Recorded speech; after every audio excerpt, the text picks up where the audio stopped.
عز و شرف سامعین و سامعات، آج مجھے اس تقریب میں شرکت کی سعادت حاصل کر کے قلبی اور روحانی خوشی محسوس ہو رہی ہے۔ یقین جانیے اس پرفتن دور میں جب ہر طرف عقائد پر، اسلامی تعلیمات پر، اسلامی اقدار پر مختلف طریقوں سے حملے ہو رہے ہیں، کچھ اپنے بن کر، ہمدرد بن کر عقائد لوٹنے کی کوشش کر رہے ہیں، کچھ اغیار کی سازشیں ہیں جو اسلامی قوتوں کو کمزور کرنے کے درپے ہیں۔ عالمی مناظر کی طرف جب نظر جاتی ہے اور پھر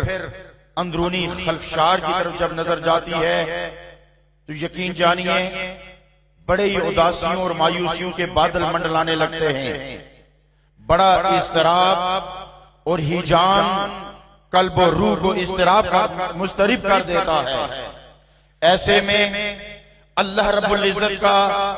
انعام ہوتا ہے کہ جب اللہ رب العزت ایسی شخصیات، ایسی اقوام میں پیدا کر دیتا ہے جو اللہ اور اس کے رسول کے دین کا علم لے کر جب میدان عمل میں آتے ہیں اور اپنی علمی استعداد، اپنی روحانی قوت، اپنی فہم و فراست اور میں کہوں گا کہ سب سے بڑھ کر عشق رسول کی قوت لے کر جب وہ میدان عمل میں آتے ہیں تو اضطراب کے بادل چھٹنا شروع ہو جاتے ہیں، سکون و قرار قلب و روح کو محسوس ہونے لگتا ہے۔ ہر دور میں اللہ رب العزت نے دین کو بچانے کے لیے کچھ شخصیات کا انتخاب فرمایا، اور میں بڑے فخر و ناز سے کہتا ہوں کہ اس دور میں جہاں اللہ رب العزت نے بہت ساری شخصیات کا انتخاب فرمایا، ان میں ایک نابغہ روزگار ہستی، عالم اسلام کا فخر، شیخ الاسلام علامہ پروفیسر ڈاکٹر محمد طاہر القادری دامت برکاتہم العالیہ کا وجود بھی ہے۔ حضرات محترم، میں کچھ ایسی بات نہیں کہنا چاہتا جو کسی بھی صورت میں میرا کوئی جملہ مبالغے میں شمار ہو۔ میں مبنی بر حقیقت اگر اپنے خیالات کی ترجمانی الفاظ کی شکل میں کروں تو مجھے محسوس ہوتا ہے کہ وہ شاہین جنہیں اقبال بلند پرواز پہ دیکھنا چاہتا تھا، وہ لوگ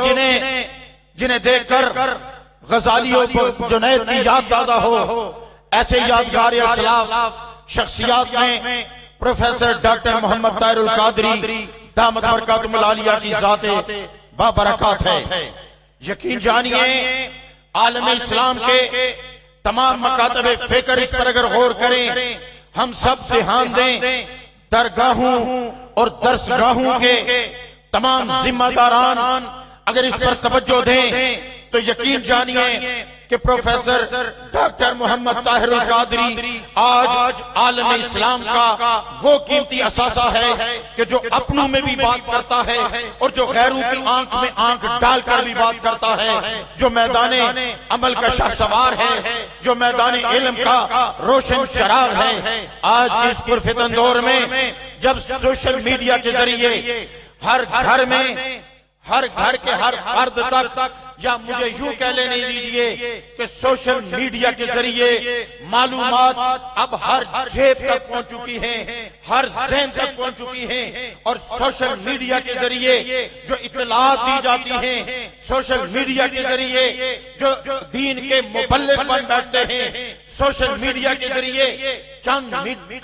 فٹ کے کمروں میں بیٹھ کر جو تبلیغ دین کے ذمہ دار بن رہے ہیں، انہیں میں دعوت فکر دینا چاہتا ہوں۔ اگر کوئی دین کی خدمت کرنا چاہتا ہے تو یقین جانیے اس پرفتن دور میں جب دنیا گلوبل ویلیج بن رہی ہے، اس ورلڈ گلوب پہ اگر نظر اجتماعی طور پر ڈالی جائے اور گھریلو تمام تر آپس کی رنجشیں یا اعتراضات کو دور کر کے اس گلوب پر جب نظر پڑتی ہے، اغیار پر جب نظر جاتی ہے، دشمنوں پر جب نظر جاتی ہے، عالم اسلام کے حالات پہ جب دھیان جاتا ہے، اغیار کی شاشوں پہ جب نظر جاتی ہے، تو یقین جانیے میں دل کی گہرائیوں سے یہ بات کہنا چاہتا ہوں کہ ان گھٹا ٹوپ اندھیروں میں علامہ پروفیسر ڈاکٹر طاہر القادری ایک ابھرتا ہوا سورج محسوس ہو رہا ہوتا ہے۔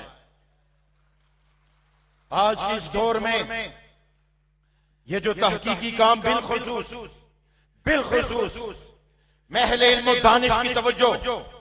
اپنے سامعین کی توجہ، علماء کی توجہ،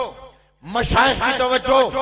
سیاسی سماجی شخصیات کی توجہ اس طرف خاص کر کے مبذول کرانا چاہتا ہوں۔ آج اگر عقائد پر حملے ہوتے ہیں، آج اگر دین کو کمزور کرنے کی کہیں سے بھی کوئی سازش ہوتی ہے، تو آپ پوری تاریخ اٹھا کے دیکھ لیں، ہمیشہ آپ کو اغیار احادیث کے معاملے میں جھگڑا ڈالتے ہوئے نظر آئیں گے۔ آپ کو اغیار احادیث کے مختلف رنگ و روپ پیش کر کے اپنی تعویلات، اپنی سوچ کے مطابق کبھی روایات پر، کبھی متن پر، کبھی الفاظ پر، کبھی کسی بہانے وہ حملہ آور ہوتے ہیں۔ تو اس پرفتن دور میں حدیث کے موضوع کو چن کر اس مسیحا امت مسلمہ نے جس موضوع کا انتخاب کر کے الموضوعۃ القادریہ یہ قوم کو تحفہ دے کر تمام معاملات کا ایسا حل نکالا ہے کہ مجھے کہہ لینے دیجئے کہ بڑے بڑے سائنسدانوں کی ایجادات دنیا کو فائدہ دیتی ہوں گی، سائنسدانوں کی تحقیق اہل عقل کو فائدہ دیتی ہوگی، سائنسدانوں کی تحقیق انسانیت کی کام کر رہی ہوگی۔ میں تو کہوں گا کہ اسلام، قرآن